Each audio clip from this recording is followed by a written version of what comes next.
Awesome. All right. Good morning, everyone. We have the privilege to start a new book of the Torah together and explore the Haftorah related to that.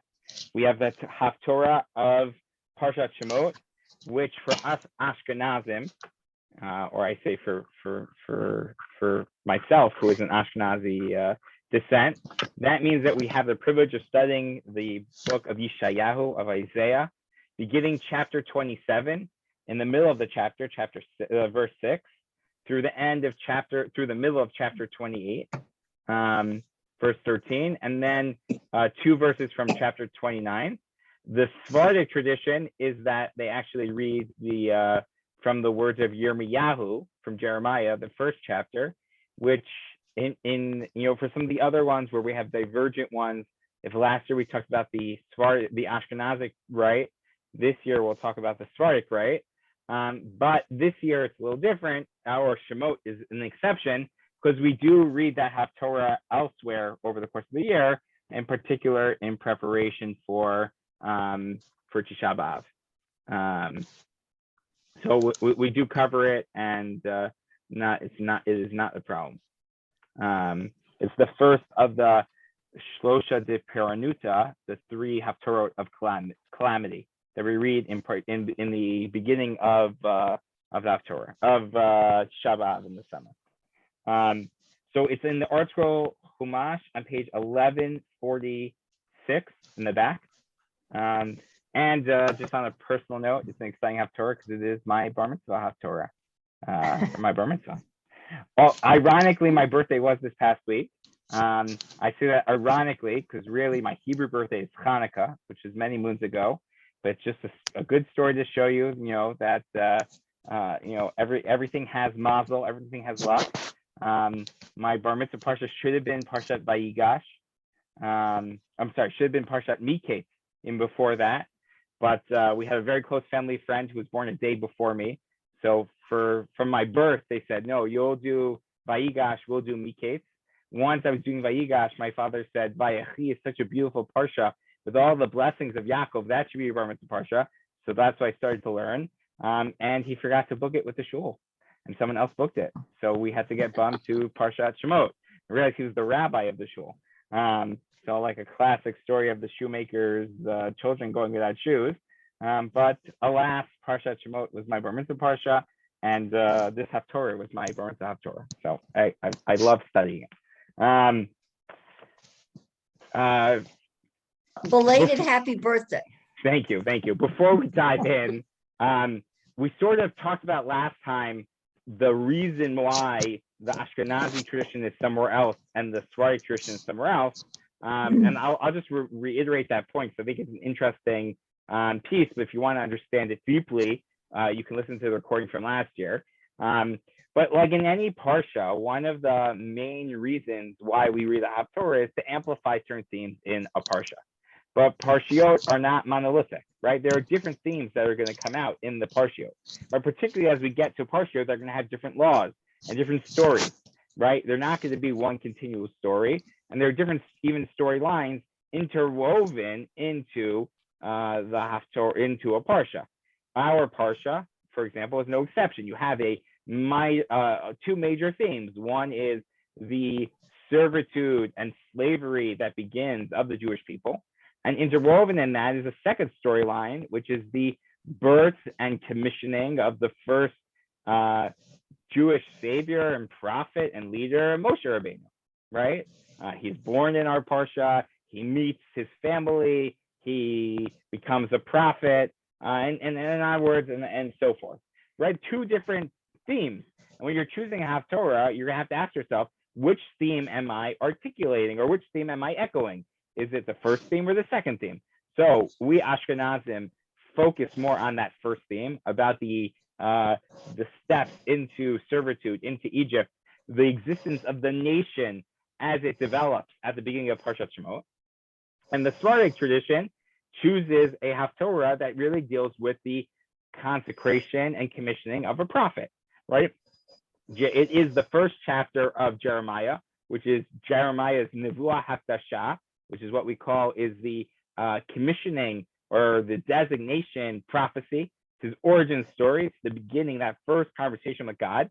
Very much, a lot of the language is lifted, and Jeremiah is cast sort of as Moshe is cast as the leader. And so therefore we read that from that, and we read, for us, we focus more on the Jewish people as a whole. So that's sort of the division, why that is. It's always important to keep that in mind, and we can, it's an important way to think about the Haftarah in general. What themes is the Haftarah trying to amplify, and what themes is the Haftarah perhaps not ignoring, but not paying as much attention to? Everyone with me? All right, so let's talk about our Haftarah. So Haftarah comes from Isaiah, right? So we expect, as we would imagine, Isaiah is a classical, a later prophet, which means this is going to be a lot of prophecy. Isaiah himself, his prophecy is very dense, the language sort of builds on each other. You sort of can hear it, the repetition, the way he uses language. There are a lot of puns or ambiguities in the words. And we'll see as we sort of try to dissect a little bit, one step deeper than we did last year. There's going to be a lot of discussion among the commentaries. What exactly is Isaiah referring to? It is hard to sort of look at this chapter independently, or this Haftarah independently, for two reasons. One is we're sort of taking a snapshot of the Parsha, which we've talked about before, that Kodak moment. And one of the questions we're going to ask ourselves is, why are we framing the Haftarah this way? The other reason is our Haftarah sort of draws from different units of Isaiah. In particular, the Haftarah begins, if you look on page 1147, in the middle of the Haftarah, Pasuk Aleph of chapter 28, verse 1, we start a new section called Ho Ater Geut Shikarei Ephraim. Woe, alas. Ho is not a, it doesn't have it's an onomatopoeia almost, right? Right, it is an onomatopoeia, right? And it's even more. It's a quintessential onomatopoeia because that is all it means. Alas, woe. It's some sort of component, some sort of dirge isn't the right word. Lament. It's a lament, right? And this begins an entire section of Yeshayahu, of Isaiah, of the Hos. We have 6 Ho chapters, right? Chapter 28, which this is, chapter 29. There are different chapters, there are different pieces of this. We're only going to read the first part of the first one. And the beginning of Haftarah is sort of the culmination of a 5-section or 3-section chapter that talks about reward and punishment for the Jewish people and the nation. So we're sort of coming out of Haftarah in the middle, and that's something that we recognize. On the backdrop, just a couple of pieces to talk about. One of the images that Yeshayahu uses, that Isaiah uses over and over again, is an image of the vineyard, that the Jewish people is considered the vineyard. If you have a Tanakh, with you, you can look at chapter 5. If not, I'll just read to give you a little bit of a flavor. But he develops this metaphor of the vineyard. I'll actually just read it in English because I just for the sake of time. Let me sing for my beloved a song of a lover, a song of my lover about his vineyard. So first of all, we hear Yeshayahu, Isaiah speaking from himself. It's not exactly clear who this lover, this friend is that he's talking about, but we'll see in the process it's God, right? So Yeshayahu, the medium of how he's using here is he's speaking for himself. He goes, let me tell you about a friend of mine, God, right? What does he say? My beloved had a vineyard. It was on a fruitful hill. He broke down the ground, cleared all the stones, planted the choice vines. Then he built a watchtower inside it and hewed a wine press, for he hoped for it to yield grapes, good grapes, tasty grapes, juicy grapes. Instead, it yielded bad grapes, wild grapes. And then the dwellers of Jerusalem, the men of Yerushalayim, you are judged between you and my vineyard. Why did this happen? Why did these bad grapes come? Skipping a couple lines. Now I'll tell you what I'll do, says this friend. What I'll do to my vineyard, I will remove its hedge so it will be destroyed. I will break down the wall so it can be trampled. I will no longer let it be pruned or hoed or taken over. It'll be overgrown with thorns. And I will command the clouds that it shouldn't rain on it. Right? That's how we sort of know this is God. Right? Otherwise, it could just be like a metaphor for a farmer. Right? And then he continues, Ki kerem Hashem tzvakot beit Yisrael. For the vineyard of the Lord of hosts, for God, is the house of Israel. He so lovingly attended to the seeds, and we corrupted it. Right? That's the metaphor in chapter 5. So we come back to that metaphor over and over again. The beginning of this chapter, which we don't read, is this vineyard again, and that's where our Haftarah begins. Habayim Yashresh Yaakov, the returning days in the coming days, Jacob, the Jewish people, will take root. Yatzitz ufarach Yisrael, the Israel will bud and blossom. Umalu pnei tevel tenuva, and they will take over the face of the earth like fruit. Right? This is that vineyard regrowing. Right? And in general, our Haftarah begin. We have this talk about the vineyard. We miss, verse 2 through 6 is a description of this vineyard, which we don't have in our Haftarah. We sort of start here. I will just tell you, we'll have to come back to, but this verse is really part of the previous section. We're starting at the last line of the previous paragraph. We have to ask ourselves why we're starting here and not the next verse. I'm going to read we'll read verse 7, and this is where you begin to hear, just listen to the language of Isaiah and his sort of words bending on its meaning to sort of convey a sort of rhetorical message. Hakimakat makeu hikau. Has God struck the people like those who struck him, right? Had God punished the people as badly as God has punished those who struck the people, right?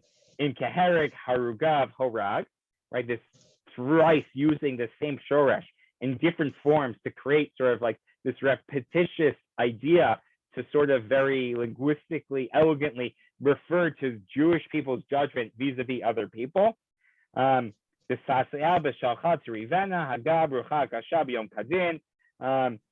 According to the measure of the sin, God slowly meted out punishment in that moment.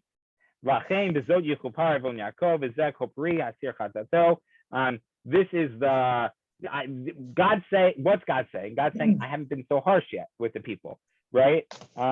As the Jews begin to re-establish themselves, even with their sin, God doesn't mete out the punishment as strong as God could, because that's a sort of kindness, so we don't get totally wiped away.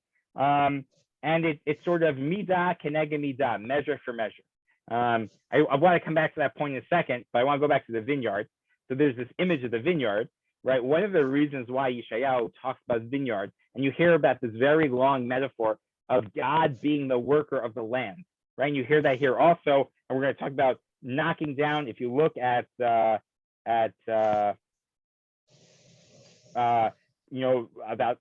a city will become desolate and knocked down, and there's all this imagery about building and depopulating areas.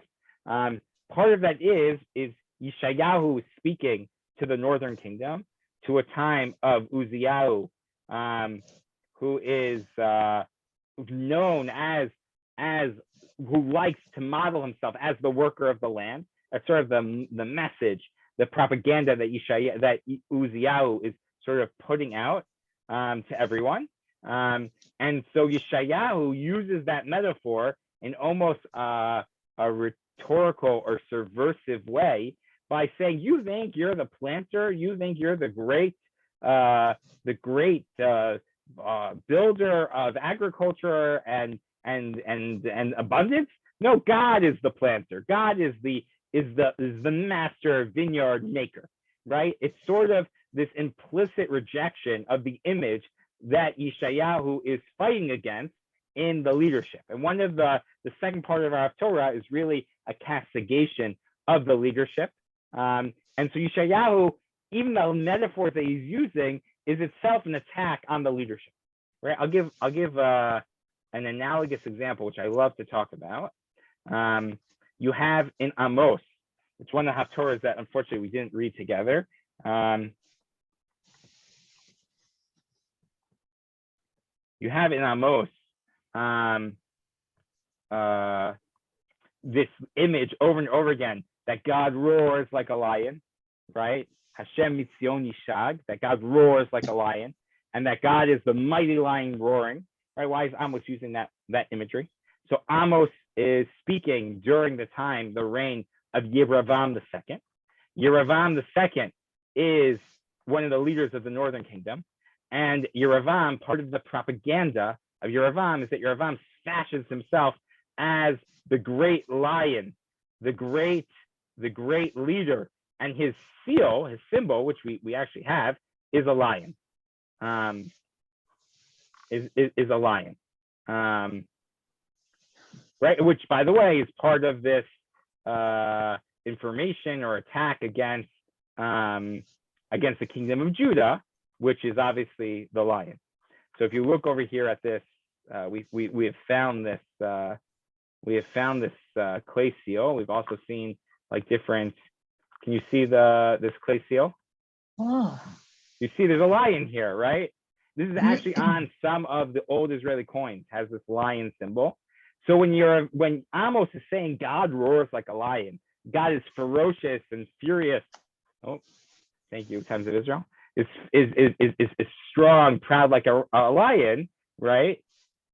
It's really subversive because what Yeravam is saying is, imagine, lahavdil. Imagine if some of the polemical wars between the United States of America and the Soviet Union, that the Soviets sort of dressed up the bald eagle as a proud communist, right? Took that symbol and subverted it to show communism, right? That's what the prophet's doing here.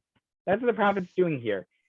The king is fashioning his stamp, his coin, everything is that he's the great lion. And the king, the prophet is saying, God is the true lion. God roars like a lion. The same thing here is what Yeshayahu is doing. The king fashions himself as the great builder of cities and destroyer of cities, the great planter and vineyard. I don't even know what you call a vineyard planter, and that's where my pharmacology runs short, right? But whatever, he frames himself as this great builder of produce and expanse, and so Isaiah uses that image to clothe God in that metaphor, which is itself a subversive attack on the political leadership, which he is railing against. It's a very powerful implicit motif that we see here. So coming back to our Haftarah here, so we say over here that bit by bit, sort of we get this punishment. It's actually interesting when we talk about there's a Jewish term of midah keneged midah, that someone gets punishment and reward measure for measure, right? We've maybe heard of this. So this is actually where the Talmud takes it from this strange word, b'sasea, right? In the art scroll here it says measure for measure, but it might be for a seh or a seh. Oh, thank you, Steve. A winter. Sounds like I have a nice Yiddish accent. A winter. Where is it? So the Gemara actually talks about this idea. Minayin shebemida she'ada moded ba modidim lo.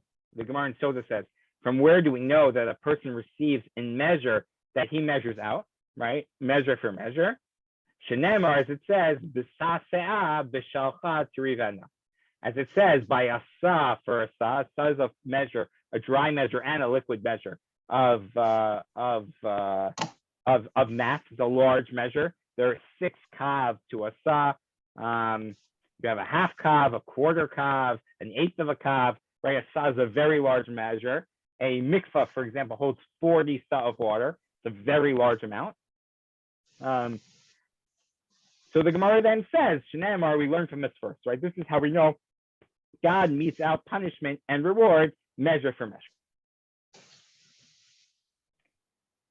Continues on the second part of this first half of the Haftarah, and we start reading about destruction and repentance, tshuva, and what would happen in those settings. We read on, this is how the sin of Jacob will be atoned for, and what needs to be done when they remove all the fruit of that sin by taking all the altar stones and making them like chalk stones, meaning removing all the idolatrous altars and taking rid of them, getting rid of the Asherah trees, and the trees to the Chamanim, the sun gods. Why? For a fortified city will be lonely, depopulated for long, like a wilderness. The calves will graze there and lie down and consume its branches. From its flames will wither as it's broken, and women will come and set flame to it. Kilo ambinotu, because they don't have any wisdom. They don't recognize the need for tshuva. Therefore, God won't have mercy on them because they don't even recognize, they lack even the basic wisdom to be able to move themselves forward, right?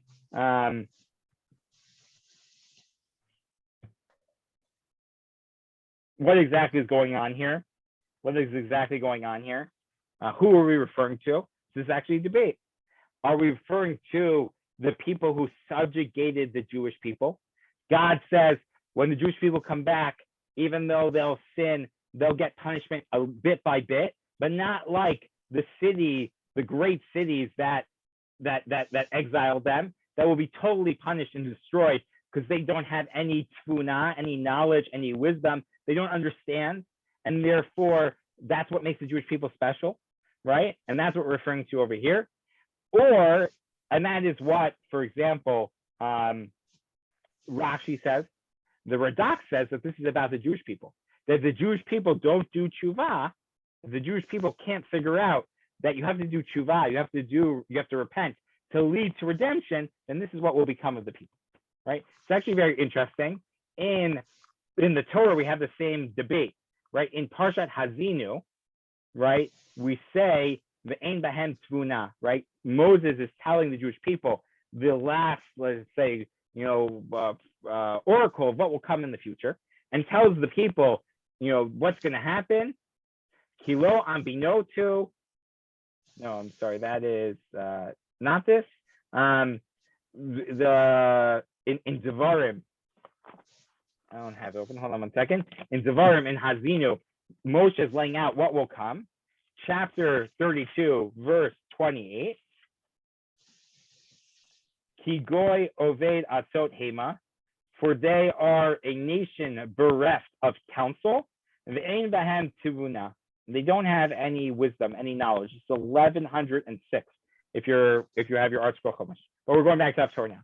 So what does this mean? Who is he referring to here? So Rashi says this is the people who subjugate the Jewish people. That ultimately they're going to get what they have coming because they don't recognize they don't have counsel. They're bereft of wisdom. They don't realize that the Jewish people are God's chosen people. They have a mission to fulfill, and that the subjugation that they receive is only a punishment to make them, spur them on to tshuva.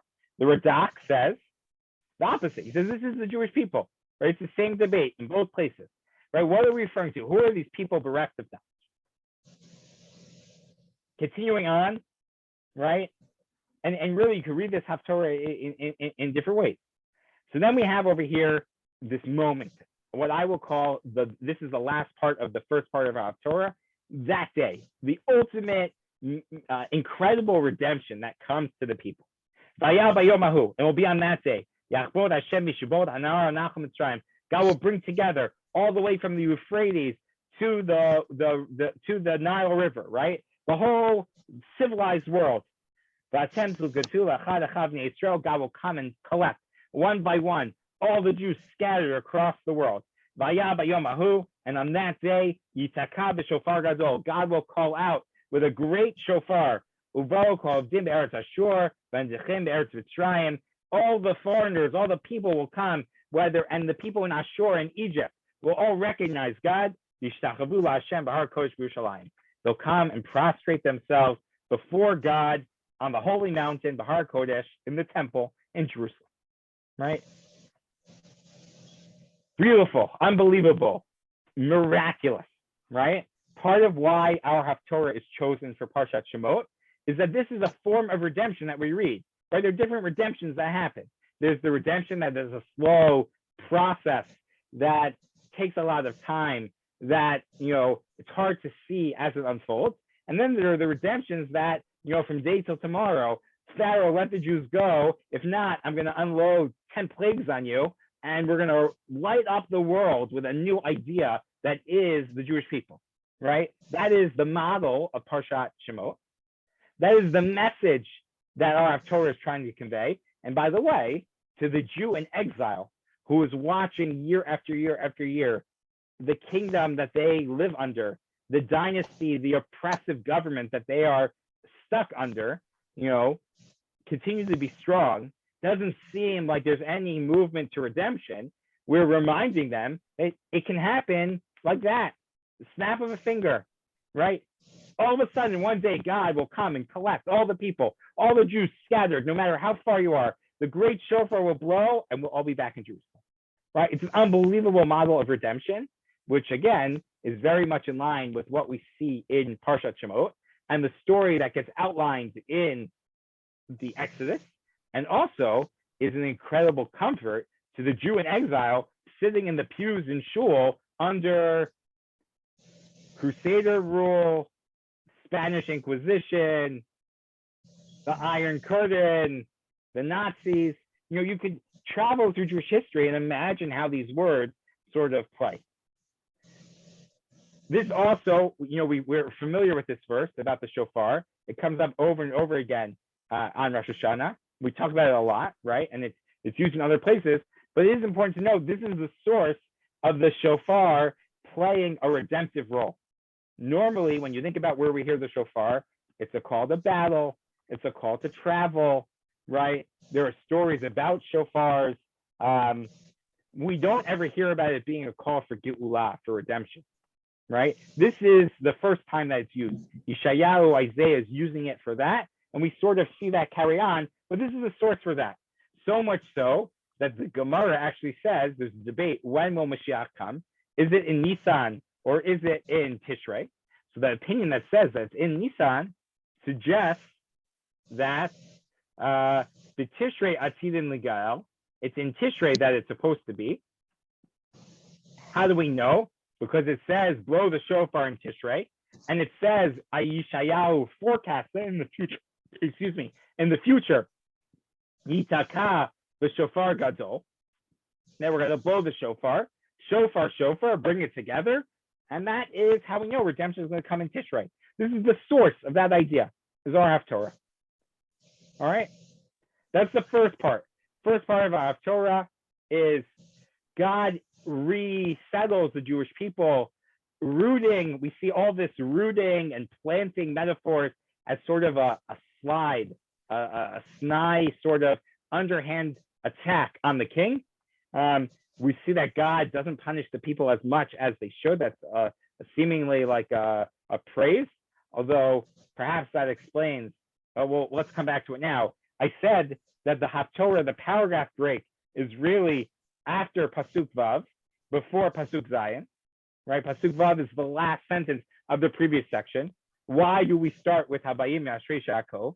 Why don't we start with Pasuk Zayin? If you recall, we've had this idea that we've seen that we don't want to end on a negative note, right? We've seen that over and over again. Here's an example where we don't want to start on a negative note. We don't want to start, did God punish you as much as you deserved? right? I understand that's a nice thing that God's saying, but it's not exactly what you want to hear. I could have gotten you much worse, right? The cop pulls you over and says, listen, I could write you up for 50 different things, but I'm just going to let you off with a small citation. I'm not, you're happy, but I'm not sure that's like the most redemptive, uplifting moment in your day, right? So that might be part of why we begin this Haftarah like this. That might be part of it.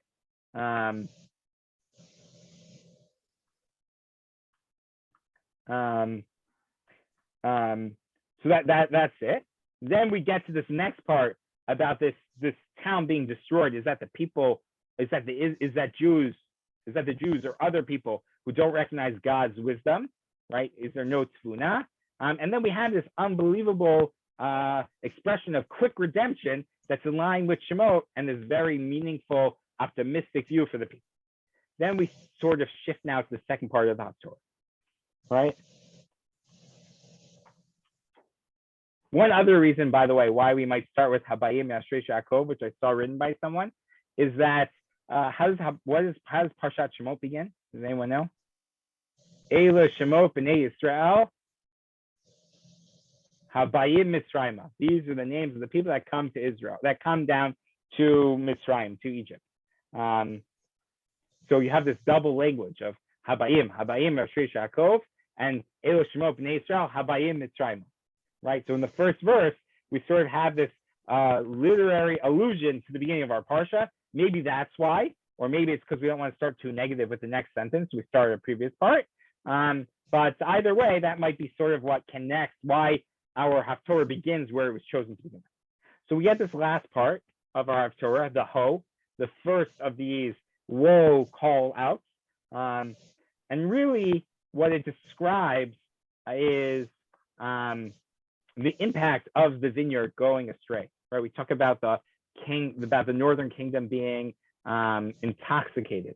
That's the first part, that Yisrael falls to Assyria, and the northern kingdom will fall to Assyria, right? Yisrael will fall to Assyria, but Judah will be defended, right? Because Yisrael, the northern kingdom, is intoxicated. They're caught up. It's no longer about idolatry, what we saw before. But Moshe Lichtenstein points out, the sin we talk about here is both corruption of the leadership and a certain egocentricity, focus on hedonistic drive and self-pleasure that ultimately leads to the destruction here. And they actually are the root of two very different sins. Idolatry is not about the seeking of self-centeredness, right? You just have replaced who you're dependent on with someone else, right? But the faithfulness to someone else and the recognition that you don't control everything is there. We just need to correct that you're not praying to Asherah or the sun, but you're praying to God. But when you replace God with yourself in the center, the self-centeredness of that, the egocentricity of that pursuit of pleasure, that's a much more difficult, or I wouldn't even say difficult, it's a very different sort of sin. And that's the second part that we see here that gets sort of cast on the people. Woe is to the crown of the arrogance of the drunkards of Ephraim. Ephraim meaning the northern tribes, right? Ephraim is another Yisrael, Ephraim, Yosef, are all terminologies used for the northern tribes. The southern tribes, Yehuda, Beit David, Beit Yehuda, all of those are southern tribes, southern kingdom name. The tzitz navel tzivi sifarto asher rosh geshmanim halume yayin, and the withering crown of what are those crowns called? Where they with the sticks, with the branches, like the Olympics. What's those things called? Oh, come to me in a second. Garland. A garland. Garland. Wreath. Wreath? Thank you. Wreath. I wasn't trying to be as fancy as the garlands. Right? Those garlands that they wear, the wither, the the beginning of the rot and the tarnish on the crown of the king because of this drunkenness. Hinei chazak v'mitzvah Hashem, behold, my Lord's strong and powerful wind that will come, kizer b'asar katev, that will judge the entire, that will cause the entire ground, will judge the entire ground in the moment. And we begin to read just of how decadent the people are. Verse number 4, right? That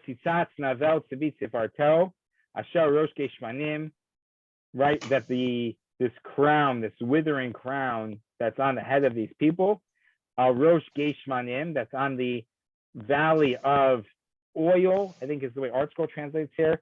It's a little bit of a debate of what this word is. Is it oil? And really what that means is sort of like an abundance, or is it wine, right? Rashi says that this is wine. Why does Rashi say this is wine? That it's the Geshmanim, Rashi says, he Kinneret. This is the Kinneret, the Sea of Galilee, where they have beautiful fruits, and they are drunk there with the wine of that fruit, right? Oh, yeah.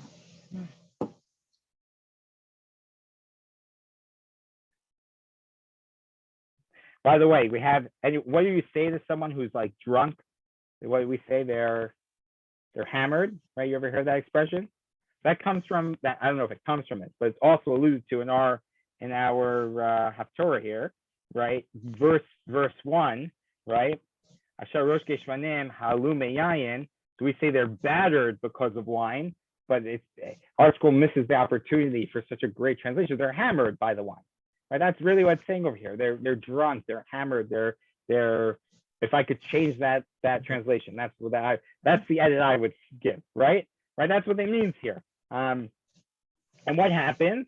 Verse number 8, Kikosho Hanot Malu Kitsoa Belimakom. All the tables are filled with filth and vomit without any clean space, right? We're talking about like a real sinking of decadence, right? Now realize part of what Yeshayahu is speaking to here is the difference between Yehudah, the southern kingdom, and the northern kingdom. So that's why we get Bayomahu Yiyeh Hashem Tzvakot La Teretz L'Tzira Tifara L'Shar Amo. The rest of the people, God will be this renewed crown of beauty and splendor. That is referring to Yehudah. So Yeshayahu is sort of saying, why is Assyria going to exile the northern kingdom? Because they're full of this decadence. There's this rot that exists. And we get over and over again. And really the last part, there's so much to talk about this Haftarah, but the last part of this Haftarah then lays the blame on the feet of the leadership, right? Why is this? And mi yored, who can teach these people? Who will be able to teach these? And mi yavin shmua g'melei mechalav atikim mishadayim. Who will teach the young kids who are just finishing being weaned, being suckling from the breast, right? What happened? Going back to verse number 7, Gam ela b'yayin shagu. Everyone is totally caught up, hammered by wine. Uvashechar ta'u. They're perverted. They are intoxicated by intoxication. Kohen v'navi, both the priest and the navi and the prophet, the leaders, the people who are supposed to teach to them. Shagu b'shechar. They are hammered by intoxication. Nivlu me'ayayin, they are inebriated from wine. Ta'ume shechar, they are upside down because of the wine. Shagu baro'ah paku pliliah, they can't see straight, and their justice is perverted, right? The leadership. Who's going to teach these people, right? At me or at who will be able to teach people, right? What's the problem here? So according to some, the problem is the leadership is all drunk. That they read this whole part is an indictment on the leadership. How could they teach? They're drunk, right? And mi yavin shmua, who's going to be able to explain these things. Kitzav l'tzav. You have to teach them slowly. Tzav l'tzav. Command by command, line by line, a little bit here, a little bit there. Kibul agei safa, verse number 11, in a different language, ublashon acheret, and in a totally intelligible speech. Yidaber amazeh. You have to speak to this nation, right? Everyone's drunk. Everyone is, and obviously, I don't think that everyone's walking around with a blood alcohol level of whatever, right? It means that society is decadent, that there's a loss of like a center, right? And that really carries through the end of this section. What is that loss? What is the challenge here? So it's actually interesting. Maybe we'll talk about this next year when we come to Haftarah. We'll start at the end. Right? What is going on here? You have Rashi who sees that really there's an anti-morality drive in society. They don't want facts. They want fake news. They want to be told, what they believe already is the case, right? That's one suggestion that Rashi describes over here, right? Someone tries to teach them, they don't want to know, right? We have our own laws. We have our own beliefs. Don't tell us anything else, right? Sav l'tzav means you have your command and I have my command. Kav l'kav, you tell me this is the line, I'm telling you that's the line. You do your thing, I have my own values. I don't care if up is down and down is up. Don't tell me anything, right? That's one way. Another way that sort of gets described here, there's four. I'm going to just tell you the last one. The Abarbanel notes that it's the educators that are unsuitable, that they're drunk, and that really all they can talk to is the younger kids, that they're not knowledgeable. And I think about this a lot. We talk about sometimes like what makes a great like kindergarten or sixth grade teacher or high school teacher. It's the people who are robustly knowledgeable in their topic beyond the curriculum in that moment. Because then as the kids grow and as people ask more sophisticated questions, they are much more knowledgeable. The teacher that just knows the curriculum backwards and forwards, they're a robot. They're not able to be a model, not able to show that wisdom that grows the complexity of any knowledge. And that's really what the Abarbanel talks about over here. The people didn't care. They didn't invest in the knowledge. The priests speak, the prophet speaks, I'm just reading English, the prophets speak of the disgrace of the Kohanim and the priests who are among the drunkards. They're unintelligible. They're not able to teach anyone. They're not even teach basic commands. And that's why the people don't lack their intelligence and intellectual speech because of their intoxication. So that's sort of the end of this. Of course, do we want to end on such a sad note? No. Now we know why the Haftarah appends 2 more lines from a chapter further on about redemption, because we don't want to end on such a bad note. We don't want to start on a bad note. We don't want to end a bad note. So let's stop here. We sort of tried to do a little bit deeper today. We looked at the Haftarah. We saw 2 different parts, 2 different sections. The first part is the end of this vineyard metaphor. The idea that God is the planter, not the king. The idea that the Jewish people are slowly punished, which is as opposed to being totally wiped out. And that tshuva, repentance, needs to, through knowledge, through understanding, needs to be the way forward through redemption. And that redemption can happen instantaneously, miraculously, right? That's the first big section of this. The second section is the beginning of the hose, the 7 or 8, or I think I said 6 different sections of ho this, ho that, woe is this, woe is that. Not even all of them are bad. Some of them are woe the destruction of the temple, woe the destruction of the northern kingdom, right? So it's just this sort of, these prophecies are sort of grouped like that. And he attacks first the decadence of society, the self-centeredness and the seeking of pleasure. And then he really lays that heavy on the leadership, that the leadership has failed the people, which leads to a lack of education, a lack of wisdom, a lack of knowledge, a lack of ability to even speak intelligently on the topic, on any topic. And then we get to the last 2 lines of Haftarah, which we didn't read today, but is really just an appendix from a chapter and a half from now, because we don't want to end on a sad note. We want to end on a happy note. So we talk about redemption through the means of turning back to God. Any questions? Lots of questions. Wow.